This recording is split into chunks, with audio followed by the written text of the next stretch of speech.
Let's imagine for a moment we had the option to redesign human civilization from the ground up. What if, hypothetically speaking, we discovered an exact replica of the planet Earth, and the only difference between this new planet and our current one is that human evolution had not occurred. It was an open palette. No countries, no cities, no pollution, no Republicans, just a pristine, open environment. So, what would we do? Well, first we need a goal, right? And it's safe to say that goal would be to survive. And not to just survive, but to do so in an optimized, healthy, prosperous way. Most people indeed desire to live, and they would prefer to do so without suffering. Therefore, the basis of this civilization needs to be as supportive and hence sustainable for human life as possible, taking into account the material needs of all the world's people while trying to remove anything that could hurt us in the long run. That goal of, say, maximum sustainability understood, the next question regards our method. What kind of approach do we take? Well, let's see. Last I checked, politics was the method of social operation on Earth. So what do the doctrines of the Republicans, liberals, conservatives, or socialists have to say about societal design? Not a damn thing. Okay, then what about religion? Surely the great creator had to have left some blueprint somewhere. No, nothing I can find. Okay then, so what's left? It appears something called science. Science is unique in that its methods demand not only that the ideas proposed be tested and replicated, but everything science comes up with is also inherently falsifiable. In other words, unlike religion and politics, science has no ego, and everything it suggests accepts the possibility of being proven wrong eventually. It holds on to nothing and evolves constantly. Well, that sounds natural enough to me.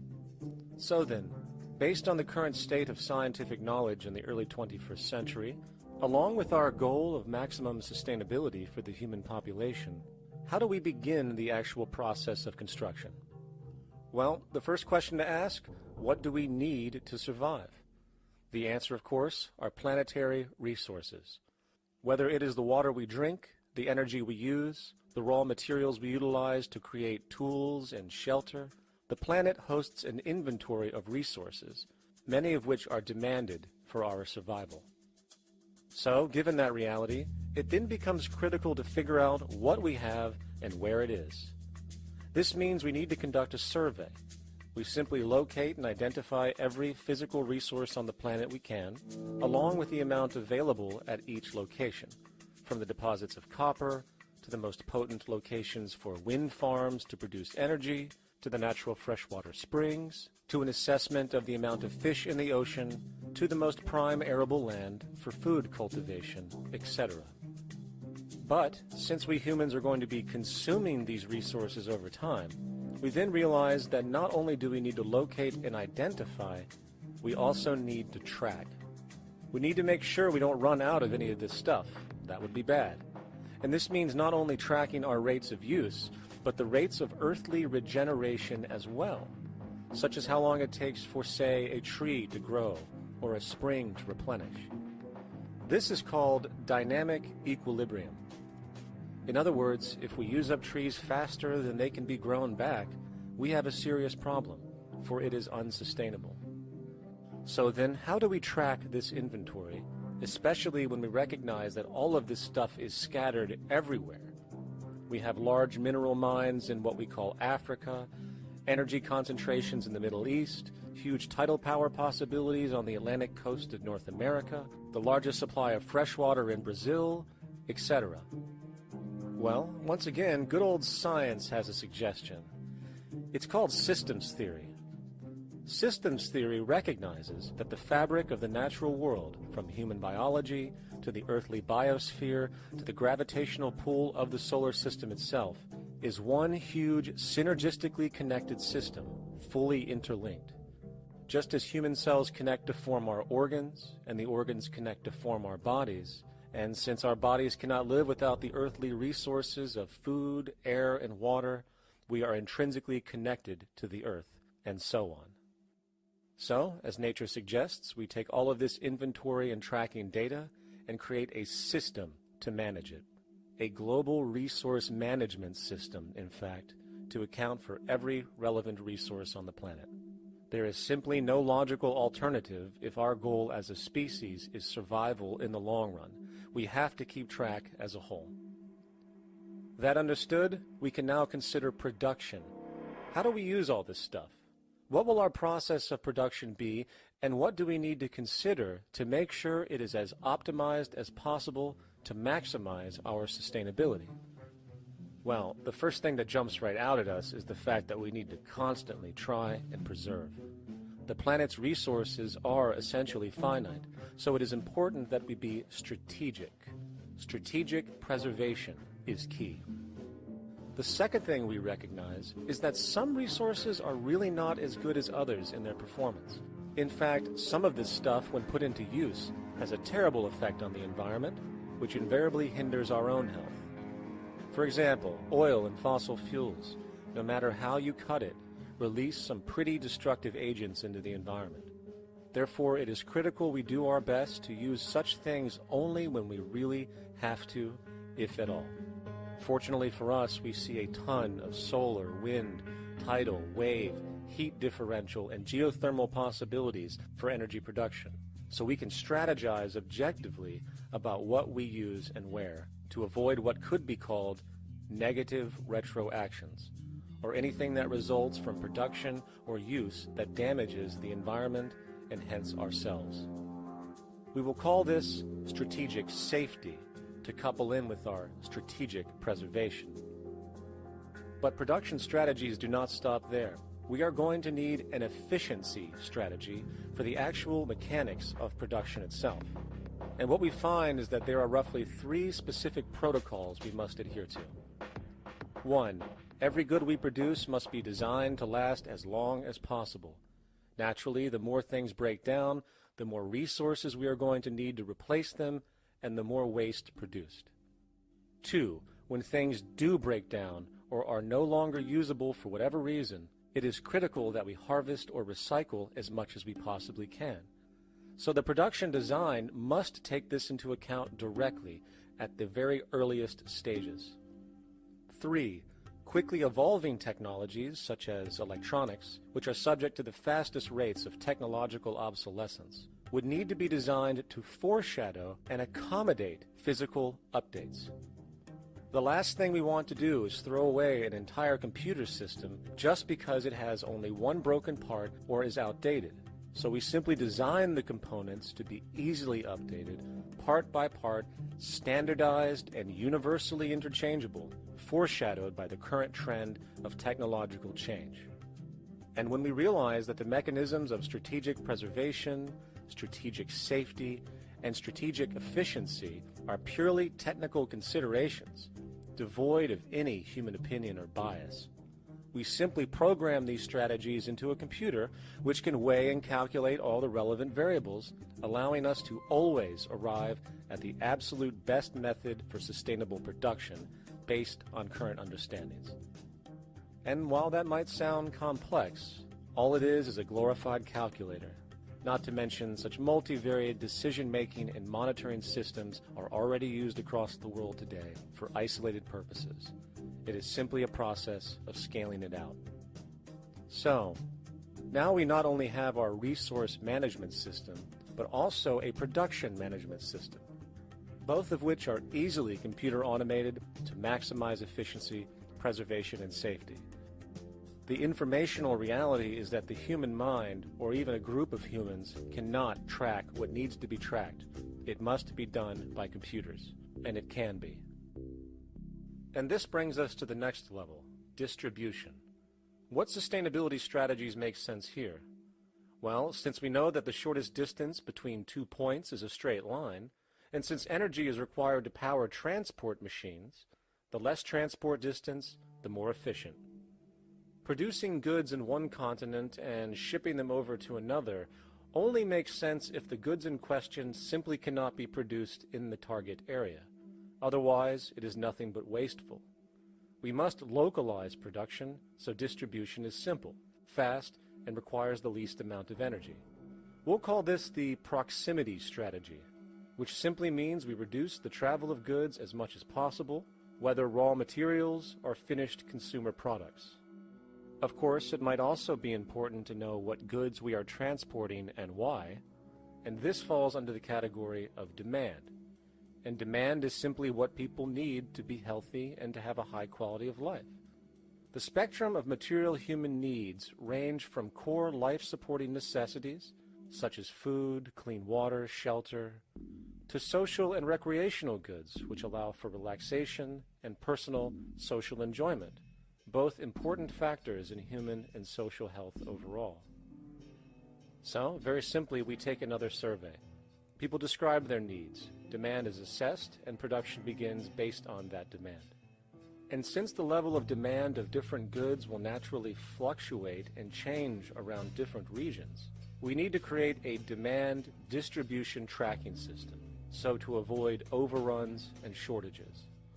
Of course, this idea is old news. It is used in every major store chain today to make sure they keep up with their inventory. Only this time we are tracking on a global scale. But, wait a minute, we really can't fully understand demand if we don't account for the actual usage of the good itself. Is it logical and sustainable for every single human to, say, have one of everything made, regardless of their usage? No, that would be simply wasteful and inefficient. If a person has a need for a good, but that need is only for, say, 45 minutes a day on average, it would be much more efficient if that good was made available to them and to others when needed. Many forget that it isn't the good that they want, it is the purpose of that good. When we realize that the good itself is only as important as its utility, we see that external restriction, or what we might call today ownership, is extremely wasteful and environmentally illogical in a fundamental economic sense. So, we need to devise a strategy called strategic access. This will be the foundation of our demand distribution tracking system, which makes sure we can meet the demand of the population's needs for access of whatever they need when they need it. And as far as physically obtaining the goods, centralized and regional access centers all make sense for the most part, placed in close proximity to the population, and a person would simply come in, take the item, use it, and when finished, return it when it is no longer needed. Sort of how a library works today.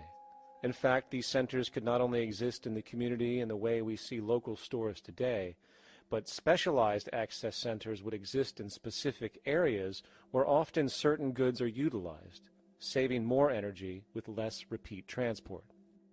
And once this demand tracking system is in order, it is tied into our production management system, and of course into our resource management system, hence creating a unified, dynamically updating, global economic management machine that simply makes sure we remain sustainable, starting with securing the integrity of our finite resources, moving to make sure we only create the best, most strategic goods possible, while distributing everything in the most intelligent and efficient way. And the unique result of this preservation-based approach, which is intuitively counter to many, is that this logical, ground-up, empirical process of preservation and efficiency, which can only define true human sustainability on this planet, would likely enable something never before seen in human history. Access abundance, not just for a percentage of the global population, but the entire civilization. This economic model, as was just generalized, this responsible systems approach to total Earth resource management and processes, designed again to do nothing less than take care of humanity as a whole in the most efficient and sustainable way, could be termed a resource-based economy. The idea was defined in the 1970s by structural engineer Jacques Fresco. He understood back then that society was on a collision course with nature and itself, unsustainable on every level. And if things didn't change, we would destroy ourselves one way or another. All these things you're saying, Jacques, could they be built with what we know today, or are some of these things, are you guessing based on what we know today? No. All of these things can be built with what we know today. It would take 10 years to change the surface of the earth, to rebuild the world into a second Garden of Eden. The choice lies with you. The stupidity of a nuclear arms race, the development of weapons, trying to solve your problems politically by electing this political party or that political party, that all politics is immersed in corruption. Let me say it again. Communism, socialism, fascism, the Democrats, the liberals, we want to absorb human beings. All organizations that believe in a better life for man, there are no Negro problems or Polish problems or Jewish problems or Greek problems or women's problems. They're human problems. I'm not afraid of anybody. I don't work for anyone. No one can discharge me. I have no boss. I am afraid to live in the society we live in today. Our society cannot be maintained by this type of incompetency. It was great, the free enterprise system, about 35 years ago. That was the last of its usefulness. Now we've got to change our way of thinking or perish. The horror movies of the future will be our society, the way it didn't work. And politics would be part of a horror movie. Well, lots of people today use the term cold science because they're analytical. And they don't even know what analytical means. Science means closer approximations of the way the world really works. So it's telling the truth, is what it is. A scientist doesn't try to get along with people. They tell them what their findings are. They have to question all things. And if some scientist comes up with an experiment that shows certain materials have certain strength, other scientists have to be able to duplicate that experiment and come up with the same results. Even if a scientist feels that an airplane wing, due to mathematics or calculations, can hold up a given amount of weight, they still pile sandbags on it to see when it breaks. And they say, you know, my calculations are right, or they're not correct. I love that system because it's free of bias and free of thinking that math can solve all the problems. You have to put your math to test also. I think that every system that can be put to test should be put to test. And that all decisions should be based upon research. A resource-based economy is simply the scientific method applied to social concern, an approach utterly absent in the world today. Society is a technical invention, and the most efficient methods of optimized human health, physical production, distribution, city infrastructure, and the like reside in the field of science and technology, not politics or monetary economics. It operates in the same systematic way as, say, an airplane, and there is no Republican or liberal way to build an airplane. Likewise, nature itself is the physical referent we use to prove our science, and it is a set system, emerging only from our increased understanding of it. In fact, it has no regard for what you subjectively think or believe to be true. Rather, it gives you an option. You can learn and fall in line with its natural laws and conduct yourself accordingly, invariably creating good health and sustainability, or you can go against the current to no avail. It doesn't matter how much you believe you can just stand up right now and walk on the wall next to you. The law of gravity will not allow it. If you do not eat, you will die. If you are not touched as an infant, you will die. As harsh as it may sound, nature is a dictatorship, and we can either listen to it and come in harmony with it, or suffer the inevitable adverse consequences.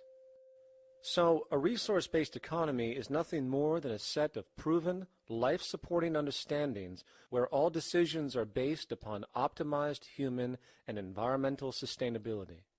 It takes into account the empirical life ground, which every human being shares as a need, regardless, again, of their political or religious philosophy. There is no cultural relativism to this approach. It isn't a matter of opinion. Human needs are human needs, and having access to the necessities of life, such as clean air, nutritious food, and clean water, along with a positively reinforcing, stable, nurturing, and non-violent environment, is demanded for our mental and physical health, our evolutionary fitness, and hence the species' survival itself. A resource-based economy would be based upon available resources. You can't just bring a lot of people to an island or build a city of 50,000 people without having access to the necessities of life. So when I use the term a comprehensive systems approach, I'm talking about doing an inventory of the area first and determining what that area can supply, not just architectural approach, not just design approach, but design must be based on all of the requirements to enhance human life. And that's what I mean by an integrated way of thinking. Food, clothing, shelter, warmth, love, all those things are necessary. If you deprive people of any of them, you have a lesser human being, less capable of functioning.